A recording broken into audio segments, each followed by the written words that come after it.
గౌరవించకుండా కేంద్ర మంత్రి స్థాయిలో ఉన్నటువంటి రాష్ట్ర అధ్యక్షుని హోదా ఉన్నటువంటి కిషన్ రెడ్డి గారి విషయంలో కనీసం గౌరవం లేకుండా బూతులు మాట్లాడేటువంటి ప్రయత్నం చేసేటువంటి ఆ వ్యక్తులను చూసి ఏమనుకోవాలో కాంగ్రెస్ పార్టీ తెలంగాణ రాష్ట్ర ఇన్ఛార్జ్ అయినటువంటి వారు చెప్పాలి. దానిలో పాల్గొన్న ఉప ముఖ్యమంత్రి గారు చెప్పాలి, మంత్రులు చెప్పాలి. మీరు ఆ మాటను సమర్థిస్తున్నారా? ఈ ధర్నాకు మొత్తం ఎపిసోడ్ ఏంటంటే వాళ్ళు బూతులు మాట్లాడినరు అనేది పబ్లిక్లో చర్చ జరుగుతున్నది. నేషనల్ హెరాల్డ్ సంబంధించి ధర్నా ఇచ్చారని చెప్పి తెలంగాణ సమాజం ఎవ్వరు అనుకోవట్లేదు. వీళ్ళు బూతులు తిట్టినరు, బూతులు మాట్లాడినని మాత్రమే తెలంగాణ సమాజంలో చర్చ జరుగుతున్నది. కొన్ని నేషనల్ హెరాల్డ్ సంబంధించి బీజేపీకి ఉన్న సంబంధం ఉందా అంటే ఏం లేదు. అదే సినిమా ఉండదు, దాన వీర శూరకర్ణ అనే సినిమా ఉండే, అన్ని ఎన్టీఆర్ గారి పాత్రలే.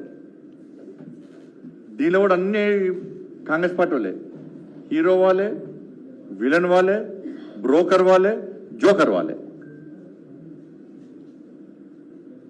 కాంగ్రెస్ పార్టీ వాళ్ళదే, నేషనల్ హెరాల్డ్ పేపర్ స్టార్ట్ చేసింది వాళ్ళే, దానికి అధినేత ఎవరు? నెహ్రూ వాళ్ళే. నెహ్రూ తర్వాత ఇందిరాగాంధీ, తర్వాత రాజీవ్ గాంధీ, తర్వాత సోనియా గాంధీ, తర్వాత రాహుల్ గాంధీ వాళ్ళే. ఏజేఎల్ పబ్లికేషన్ ఎవరిది? వాళ్ళదే. యంగ్ ఇండియా లిమిటెడ్ ఎవరిది? కాంగ్రెస్ పార్టీదే. మూసేసింది ఎవరు? వాళ్ళే. 90 కోట్లు అప్పించింది ఎవరు? వాళ్ళే. 2000 కోట్ల రూపాయలు విలువ చేసే ఆస్తులను కాజాలు చూసింది ఎవరు? వాళ్ళే. కేసు బుక్ అయినప్పుడు 2012 యూపీఏ వాళ్ళ హయాంలోనే. సిబిఐ ఎంక్వైరీ ఎప్పుడు స్టార్ట్ చేసినారు? వాళ్ళ హయాంలోనే. ఈడీ విచారణ ఎప్పుడు స్టార్ట్ చేసినారు? వాళ్ళ హయాంలోనే. వీళ్ళ కేసు ఎప్పుడు బుక్ అయింది? వాళ్ళ హయాంలోనే. బెయిల్ ఎప్పుడు తీసుకున్నారు? వాళ్ళ హయాంలోనే. ఇక దీనిలో బీజేపీకి నరేంద్ర మోడీ గారికి సంబంధం ఏదో నాకు అర్థమవుతలేదు. బీజేపీకి నరేంద్ర మోడీ గారికి ఈ కేసుతోనేమో సంబంధం ఉందా? వాళ్ళ పైసలు వాళ్ళే చుట్టూ గిరగిరగిర దింపుకొని 5,000 మంది స్వాతంత్ర సమరయోధుల యొక్క ఆస్తులను కాజేసే ప్రయత్నం చేసింది వాళ్ళే. ఇప్పుడు 1938 అప్పటి కేసు ఇది.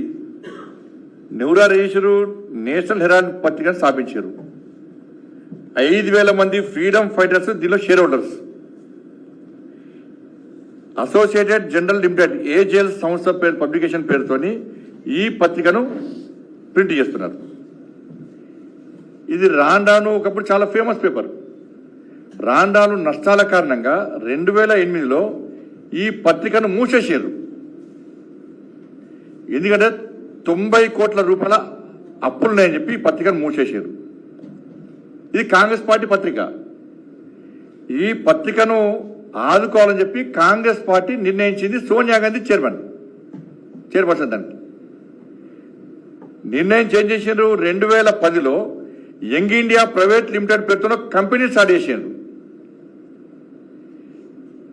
ఇందులో ఎవరు మెంబర్సు? సోనియా గాంధీ, రాహుల్ గాంధీ గారు, శ్యామ్ పిట్రోడా అంకుల్, మోతిలాల్ ఓరా, సుమంత్ దుబే, అంతా కాంగ్రెస్ పార్టీ నాయకులే. దీనిలో సోనియా గాంధీ గారికి 38% షేర్, రాహుల్ గాంధీ గారికి 38% షేర్, ఇంకా 24% ఈ ముగ్గురికి. ఈ యంగ్ ఇండియా సంస్థకి ఇచ్చినాక యంగ్ ఇండియా సంస్థ తిరిగి పైసలు 90 కోట్ల రూపాయలు చెల్లించలేని స్థితిలో కాంగ్రెస్ పార్టీయే యంగ్ ఇండియాకు 90 కోట్ల రూపాయలు అప్పిచ్చింది. తిరిగి యంగ్ ఇండియా కాంగ్రెస్ పార్టీకి 90 కోట్ల అప్పు చెల్లించలేమని చేతెత్తేసింది. అప్పుడు కాంగ్రెస్ పార్టీ ఏం చేసింది? 50 లక్షలతోని అకౌంట్ క్లోజ్ చేసి పడేసింది. క్లోజ్ చేసేసింది. మళ్ళా ఇది కాంగ్రెస్ పార్టీ, అది కాంగ్రెస్ పార్టీ. క్లోజ్ చేసి దేశంలో ఉన్నటువంటి 2000 నేషనల్ హెరాల్డ్ సంబంధించి దాదాపు 2,000 కోట్ల రూపాయల విలువ చేసి దాదాపు 2,000 కోట్ల రూపాయల విలువ చేసేటువంటి ఆస్తులను కాజేసే ప్రయత్నం చేసింది. అప్పుడు 2,000 కోట్లు, ఇప్పుడు అది తెలిసి పెద్ద ఎక్కడికి పోతుంది అది. ఇప్పుడు మొన్న 2023లో 2012లో దాని తర్వాత 2012లో వీళ్ళు ఈ ఆస్తులు కాజేస్తున్నారని చెప్పి తెలిసిన తర్వాత 2012లో యూపీఏ ప్రభుత్వమే అప్పుడు సుబ్రహ్మణ్య స్వామి గారు ఇవాళ కోర్టులో కేసేసారు.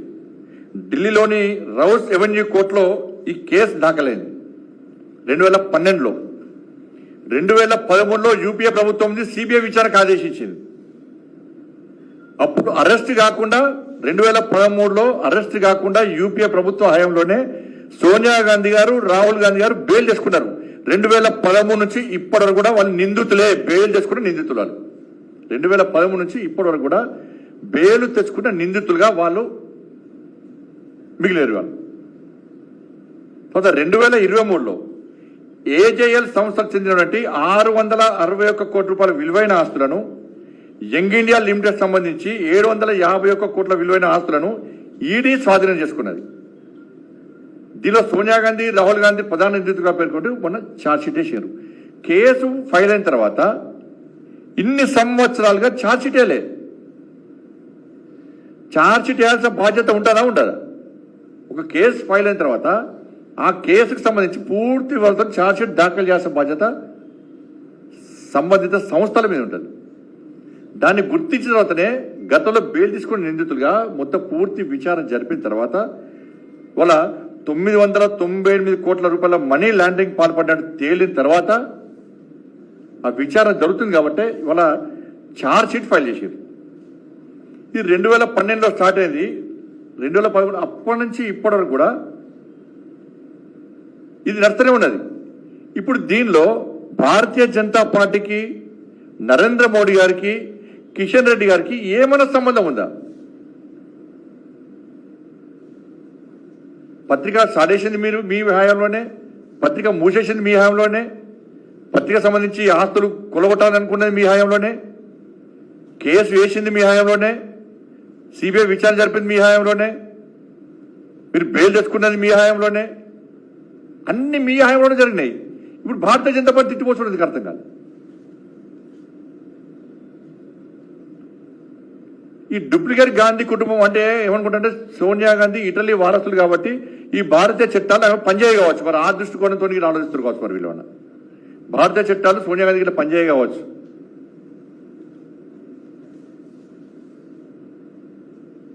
ఓ చేతిలో రాజ్యాంగ బుక్ పడతారు, ఇంకో చేతిలో కోర్టు తీర్పుకు వ్యతిరేకంగా రాజ్యాంగ వ్యతిరేకంగా వ్యవహరిస్తారు.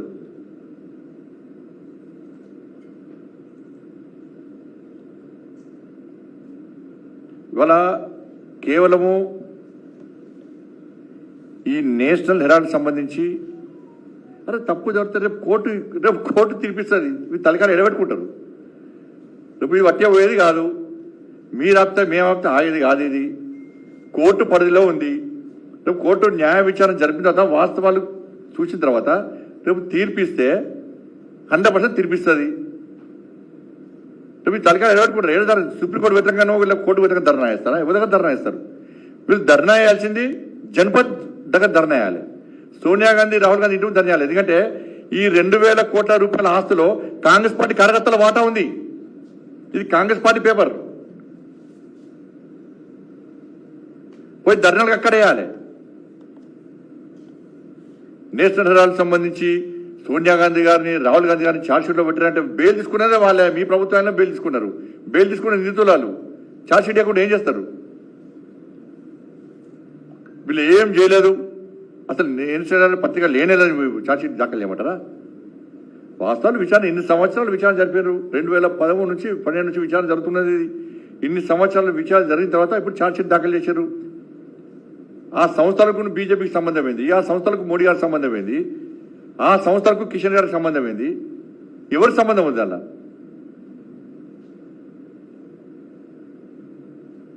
ఏం చేస్తారు ఇక్కడ కూడా యంగ్ ఇండియా బ్రాండ్తో ఇక్కడ కూడా రేవంత్ రెడ్డి గారు స్టార్ట్ చేసిన మళ్ళీ వీళ్ళకి స్ఫూర్తి ఏదంటే యంగ్ ఇండియా ప్రైవేట్ లిమిటెడ్ అంటే ఇక్కడ 4th సిటీ పేరుతోని ఈడ కూడా అప్పుడు